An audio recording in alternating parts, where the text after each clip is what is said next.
నమస్తే. మేడం, ఆలీ విషయంలో రాజకీయాల విషయంలో బెడిసి కొట్టింది అనే అనుకోవచ్చు. రాజకీయాలకి నేను గుడ్ బై అన్నట్లే ప్రకటించారు. ఇప్పుడు సినిమాల విషయానికొస్తే రీసెంట్‌గా ఒక సినిమా విషయంలో గూడా ఒక వివాదం తలెత్తింది. అసలు ఆ పాత్ర ఏంటి? ఎందుకు జేయాల్సొచ్చింది ఆ పాత్ర అని. ఇప్పుడు సినిమాల విషయంలో గూడా బెడిసి కొడుతుంది అంటారా? అట్లా కాదండి. 'అలీ' విషయంలో ఎప్పుడు కూడా ప్రేక్షకులు కొత్తదాన్ని కొత్తదాన్ని చూస్తారు. హ్మ్. అది తప్పు కాదు. ఎందుకంటే జనరేషన్ మారిన కొద్దీ ఇప్పుడు ఒకానొక టైంలో 'ఎన్టీఆర్' సినిమా, 'ఏఎన్నార్' సినిమా చూసి ధరించిన వాళ్ళు తర్వాత 'శోభన్ బాబు', 'కృష్ణ', 'మురళీమోహన్' వీళ్ళ దగ్గరకొచ్చారు. చాలా సంవత్సరాలు అలా సాగింది. ఆహ్, ఒక 3 జనరేషన్సు, 2 జనరేషన్సు ఒకే హీరోని ఇష్టపడిన కాలం ఒకప్పుడు. ఇప్పుడు ఈ జనరేషన్స్ ఎంత స్పీడ్‌గా ఉన్నాయంటే, ఒకే ఇంట్లో నలుగురు హీరోలని ఇష్టపడుతున్నారు. ఒకే ఇంట్లో. హ్మ్. తల్లిదండ్రి ఇంకొంచెం ఓల్డ్ స్కూల్‌లోనే ఉన్నట్లు, మేము పాత సినిమాలు చూస్తాం. లేదు కృష్ణ సినిమాలు చూస్తాం, సోమన్ బాబు సినిమాలు చూస్తాము అంటే, పిల్లల దగ్గరికొచ్చేసరికి కూతురికి ఒక ఇష్టం, కొడుకు ఒక ఇష్టం. ఇట్లా తప్పేం కాదది. ఎందుకంటే అభిరుచులు మారతాయి. అలాగే ఇప్పుడున్న స్పీడ్, జనరేషన్ స్పీడ్‌లో హ్మ్. ఫోన్‌లొచ్చిన కొత్తల్లో మనకి ఒక్కొక్కరు ఎన్ని సంవత్సరాలు ఫోన్ వాడారో గుర్తు చేసుకోండి మీరొకసారి. చిన్న ఫోన్‌లున్నప్పుడు 3, 5 సంవత్సరాలు, 4, 5 సంవత్సరాలు, 5, 5 సంవత్సరాలు. ఇప్పుడు ఈ స్మార్ట్ ఫోన్‌లొచ్చిన తర్వాత అందరూ అని కాదు గానీ, చాలామంది 6 నెలలకు ఒక వెర్షన్ మార్చేస్తున్నారు. డబ్బులున్నోళ్ళే చేస్తారు అది వేరే విషయం. డబ్బులు లేనోళ్ళు కూడా అప్పులు చేసి ఈఎంఐల్లో ఫోనులు తీసుకుంటున్న వాళ్ళున్నారు. కనీసం ఒక 2 ఇయర్స్‌కైనా అయితే మారుస్తున్నారు. అసలు 2 ఇయర్స్ కూడా హ్మ్. అది ఇంట్లో వాళ్ళకి ఎవరికన్నా ఇచ్చేసి వీళ్ళు కొత్తది ఫోన్ తీసుకోవడం. మార్చటం ఇట్లా చేస్తున్నారు. బట్టలు స్పెండింగ్ ఎంత పెరిగింది బట్టల మీద, షూస్ మీద ఎంత పెరిగింది. ఇంతకుముందు ఒక్క జత చెప్పులుంటే చాలు అన్నట్లు ఉండేవాళ్ళు. లేదు 2 జతలు ఇంట్లో ఒకటి, బయట ఒకటి అన్నట్లు. ఇప్పుడు చూడండి. అంటే మనుషులకి స్పెండింగ్ కెపాసిటీ ఎలా అయితే పెరిగిందో, అంటే అభిరుచి మారుతుంది. సినిమాల విషయంలో కూడా కొత్త కొత్త హీరోలు. ఒక రకంగా కొత్త హీరో కానీ, కొత్త డైరెక్టర్ గానీ, కొత్త రైటర్ గానీ, వాళ్ళ ఫ్రెష్ థాట్స్ ఉంటాయి. హ్మ్. ఇప్పుడు ఎక్కడ దాకెందుకు 'రామ్ గోపాల్ వర్మ' మొదట్లో తీసిన సినిమాలకి, తర్వాత తర్వాత తీస్తున్న సినిమాలకి ఎంత తేడా వచ్చింది చెప్పండి? ఆ ఫ్రెష్‌నెస్ పోయింది. తీసిందే దానికి ఇంకొంచెం మెరుగులు దిద్ది, ఇంకొంచెం తీయటం. దానికే ఇంకొంచెం మెరుగులు దిద్దటం.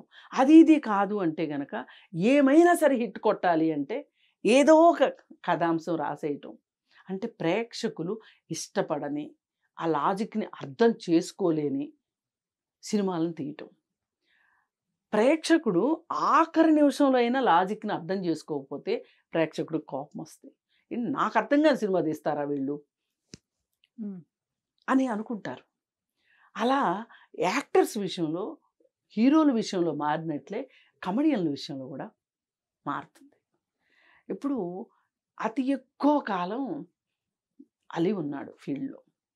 చిన్నప్పుడొచ్చి ఇప్పటి వరకు ఉన్నాడు.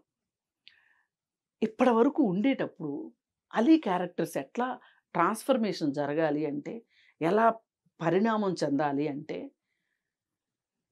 ఇంకా 35 సంవత్సరాల వయసులో ఉన్న కమెడియను ఒక కుళ్ళు జోకేస్తే అర్థం చేసుకునే వాళ్ళుంటారు. హ్మ్. ఇవాళ అలీకి నాకు అర్థమైనంతలో 50 ఏళ్ళు పైన ఉంటాయి. ఈ వయసులో అతను ఒక ప్రేక్షకుడు ఇష్టపడని జోక్‌ని, ప్రేక్షకుడు ఇష్టపడని ఆహ్, హ్మ్, జానర్‌లో చెప్తున్నాడు అంటే, ప్రేక్షకులు ఇష్టపడట్లేదు అంటే ఇంక అతను ఔట్‌డేట్ అయినట్టు లెక్క. ఎక్స్‌పైరీ ఉంటదండి దేనికైనా. వయసుకి ఎక్స్‌పైరీ ఉంటది. ఆలోచనకి ఎక్స్‌పైరీ ఉంటది. అన్నిటికి ఎక్స్‌పైరీ ఉంటది. కాతే దాన్ని మనం అర్థం చేసుకోవాలి. ఇప్పుడు ఇది అర్థం చేసుకున్న వాళ్ళు ఇండస్ట్రీ నుంచి నెమ్మదిగా తగ్గించుకుంటారు.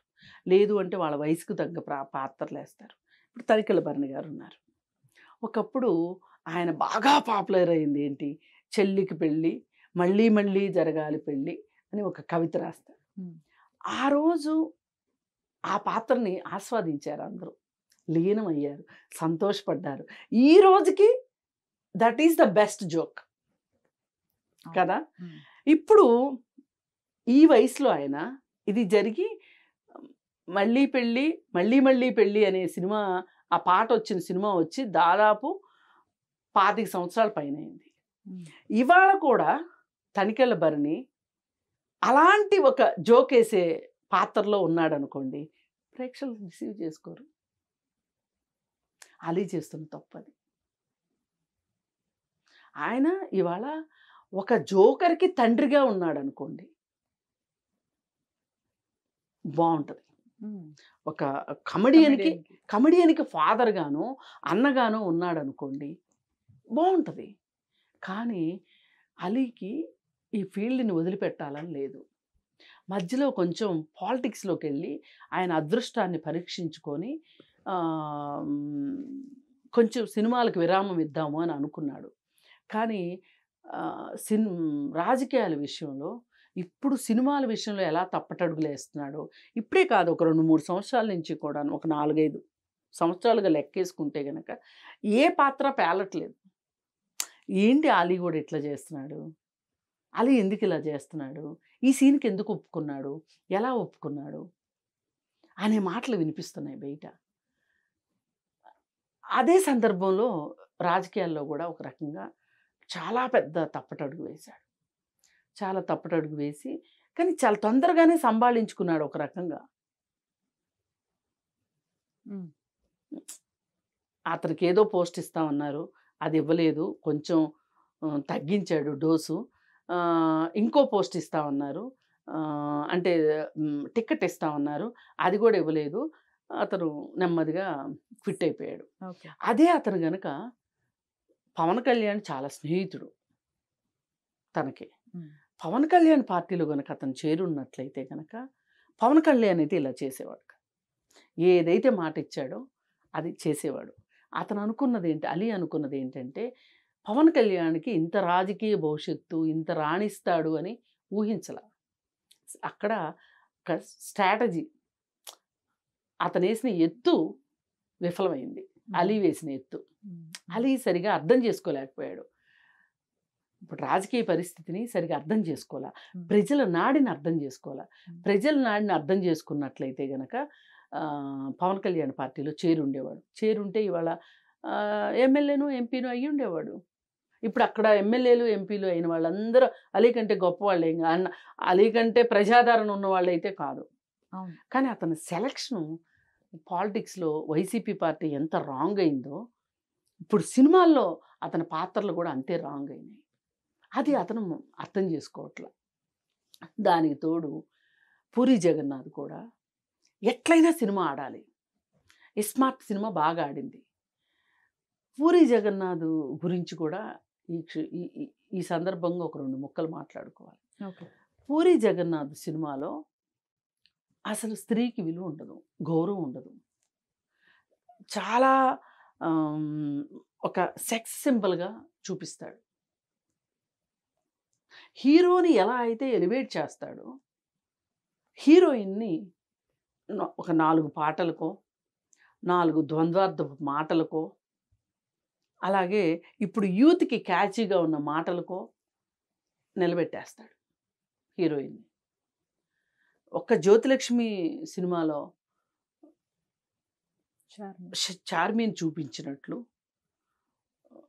చూపించడం. వేరే సినిమాల్లో కేవలం ఒక అందాల బొమ్మగానే మహిళను చూపిస్తాడు, హీరోయిన్ క్యారెక్టర్ని. అది ఆ హీరోయిన్ క్యారెక్టర్ వల్ల ఒక రకంగా సినిమా మొత్తానికి స్మార్ట్ సినిమాలో ఒక డైలాగ్ ఉంది,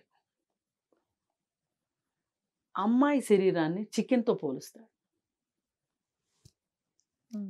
అది ఎవరు ఒప్పుకునే విషయం కాదు. ఇప్పుడు ఈ సినిమాలో కూడా ఒక వల్గర్ కామెడీ పెట్టుంటాడు అని నేను కూడా చూస్తున్నా కామెంట్స్. ముందది తీసేయండి, ముందది తీసేయండి అని. ఆ వల్గర్ కామెడీలో నువ్వెందుకు నటించావు అని అలీని అనే బదులు, అసలు ఆ వల్గర్ కామెడీని ఎందుకు రాసావు అని, ఎందుకు డైరెక్ట్ చేశావు అని పూరి జగన్నాథ్‌ని నేను ప్రశ్నిస్తా. ఈ ఆ వల్గర్ కామెడీ ప్రవేశపెట్టిన దగ్గర పూరి జగన్నాథ్‌దే బాధ్యత. కానీ ఇవాళ ఎక్కువ మాట్లాడుకుంటుంది ఎవరి గురించి మాట్లాడుకుంటున్నారు? అలీ. అలీని గురించి మాట్లాడుకుంటున్నారు. ఇప్పుడు 'యానిమల్' సినిమాలో ఆ క్రైము, ఆ సెక్సు, ఆ బ్లడ్డు అదంతా చూపించాడు వంగ సందీప్ రెడ్డి. అతను డైరెక్టరు. కానీ మనకి తెర మీద ఎవరు కనిపిస్తున్నారు? రణబీర్ కనిపిస్తున్నాడు. అలాగే అబ్రార్ క్యారెక్టర్ బాబీ డియోల్ క్యారెక్టర్ కనిపిస్తుంది. అసలు ఇంత క్రూరమైన పాత్రలు వీళ్ళు ఎందుకు ఎంచుకున్నారు అంటాం. ఎందుకంటే మనకు ఎదురుగా వాళ్ళు కనిపిస్తారు. డైరెక్టర్ కనిపించడు కదా. అవును. అందుకని ఈ సినిమా ఏదన్నా ఇండస్ట్రీ మారాలి అంటే స్టోరీ రైటర్స్, డైరెక్టర్స్ మారితే సినిమాలు మారుతాయి. అందుకని అలీ విషయంలో కూడా నేను పూరి జగన్నాథ్‌నే నేను ప్రశ్నిస్తా. అలీని నేను ప్రశ్నించను. కాకపోతే అలీ విషయానికి వచ్చేసరికి ఒకప్పుడు అలీది ఆడింది ఆట, పాడింది పాటగా జరిగింది ఇండస్ట్రీలో. అతను సుమాని కొంచెం వల్గర్ కామెంట్స్ చేయటం కావచ్చు. అలాగే స్వీటీ అంటే అనుష్కని వల్గర్ కామెంట్స్ చేయటం కావచ్చు. అతను చేసి అతను సాగించుకున్నాడు. అతను ఏమనుకున్నాడంటే, నేను ఇంతప్పుడు వచ్చాను ఇండస్ట్రీలోకి, ఇండస్ట్రీని ఏలాను, నేను లేని సినిమా లేదు, నాకు తిరుగులేదు, నేను చచ్చే వరకు ఇలాగే ఏళ్తాను ఇండస్ట్రీని అని అనుకుంటున్నాడు. ఈయనేం రాజ్ కపూర్ కాదు, పుట్టినరోజు నుంచి చచ్చే రోజు వరకు ఏళ్తాను అంటానికి. ఇక్కడ కళాత్మక విలువలు కనిపించట్లా, కుసంస్కారం కనిపిస్తుంది. అనుష్క వ్యాఖ్యల విషయంలో నేను చాలా మండిపడ్డా. ఆడవాళ్ళు సినిమా ఇండస్ట్రీలో వాళ్ళు ఉన్న నిస్సహాయ పరిస్థితిని ఒక మాట అంటే కూడా, ఒక సందర్భంలో అనుష్క తొడలు చాలా బాగున్నాయి అని చెప్పి అలీ అంటే, ఒక హీరోయిన్గా అనుష్క కింద కూర్చొని చిరునవ్వులు చిందించింది. నిస్సహాయత అంటే ఇది, అసహాయత అంటే ఇది. ఆ పరిస్థితి సినిమా ఇండస్ట్రీ కల్పించింది. దానిలో వీరందరూ భాగస్వాములే. మాకు నడుస్తుంది కాలం అనుకున్నారు. ఇప్పుడు నడిపించండి. మరి మీకు వయసు అయిపోయింది, మీరు రిటైర్ అవ్వాల్సిన టైం వచ్చింది. ఒకప్పుడు బ్రహ్మానందం అంటే ఆహా ఓహో. ఇవాళ బ్రహ్మానందం కామెడీని చూడగలరా? కొత్త వాళ్ళు వచ్చేసారు, కొత్త వాళ్ళ కామెడీని చూస్తారు. అందుకని మనం ఎప్పుడు కూడా మార్కెట్ ప్రకారం వెళ్ళాలి, ప్రజల మనోభావాల్ని దృష్టిలో పెట్టుకుని వెళ్ళాలి. సాగుతుంది కదా అని సాగించుకుంటాము అంటే కుదరదు. ఈ ఈ ఈ అంతఃసూత్రాన్ని ఎవరైతే అర్థం చేసుకుంటారో వాళ్ళు 4 కాలాల పాటు ఉంటారు, గౌరవప్రదంగా రిటైర్ అవుతారు. Right madam, thank you.